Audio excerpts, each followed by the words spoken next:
Now, Russian and Ukrainian officials are due to sit down today in the Turkish city of Istanbul for their second round of direct peace talks since 2022. Both sides, though, still far apart on how to end the war.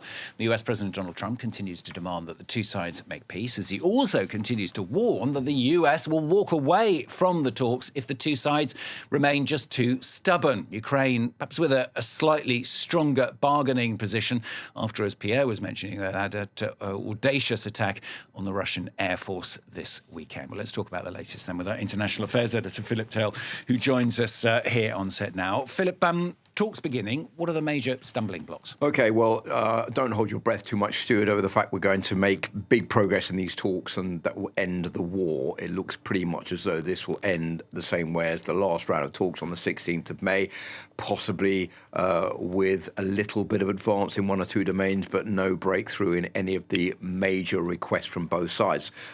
These are Ukraine's peace demands, a complete and unconditional ceasefire, a release of prisoners, a return of abducted children taken into Russia, and also the respect of all the borders around Ukraine prior to the 2014 invasion of Crimea. That is certainly not what the Russians are willing to agree to. As far as Russia is concerned, what they want is to maintain control of the 4 Ukrainian regions that they already control partially, as well as Crimea. They want regime change in Kiev. They want the denazification of the country, and they also want no Ukrainian NATO membership. So it's hard to see how those negotiations are going to advance very far today in Istanbul.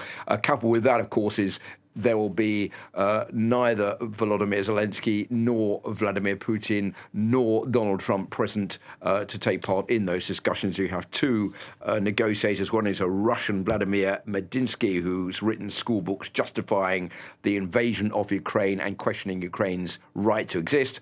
Opposite him is the Ukrainian defense minister, whose name is Rustem Umerov, whose ministry has already been called out for corruption charges. So it's difficult to see how these talks are going to move forward. I think the bottom line here, which is important to underline, is that both sides want to appeal to Donald Trump of the United States. Even though Russia is accused of trying to buy time here, what they want is a lifting of sanctions. So they want to be seen as playing the game that Donald Trump wants to try to reach a ceasefire, although they don't really want that. And Ukraine wants more military backup from the United States. That's why they are going to the negotiating table. Yeah, prior to the talks, Philip, trying to walk towards peace, but perhaps inevitably we've seen an increase in attacks, haven't we? Why? Well, OK, I think there are two main reasons for this. The first one is that we've seen systematically when there have been questions about discussions taking place, meetings by international mediators as far as the war in Ukraine is concerned. There have been an increase prior to those talks by basically the Russian military. And that is to try to put themselves in a stronger position vis-a-vis their rival, i.e. Ukraine. We've seen a reverse of that in the last few hours with this attack by Ukraine into Russia. And the second reason is that they want to deflate the nationwide esteem within that country, thinking, well, you know, most people are going to say we're never going to win this war. We have to try to reach an agreement quickly. That means that they will be more willing to give in to the demands of the Russians, for example, on one side, or the Ukrainians on the other side. That is basically the reason why we see these attacks stepped up every time there is any question about negotiations taking place between the two sides. Remember, there have only been 2 rounds of negotiations. May the 16th was the first one since 2022, and the ones that are due to take place today. Yeah, we're seeing some images while you were talking there of those attacks on Russia. I mean, they were pretty audacious, weren't they? But it really does take it to a new level, doesn't it, this? Yes, this is the first time that Ukraine has managed to infiltrate Russian territory so far. I mean, it's like 10,000 kilometers into Russian territory to launch these attacks and these drones hidden inside containers on board trucks. 34% of Russia's strategic bombers capable of carrying cruise missiles are reported to have been destroyed. That's caused $7 billion worth of damage to the Russian military. These are figures coming from the Ukrainians.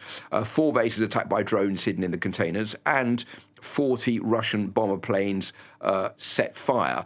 So this is a humiliation for Moscow, an embarrassment for Moscow. But if you expect Moscow to talk about this at the peace talks, I think one should think again. What the Russians are going to do is to try to undermine the importance of this. They don't want this to become part of the bargaining negotiations, principally because they don't want the people in Russia themselves, the Russian population, to know exactly what's going on.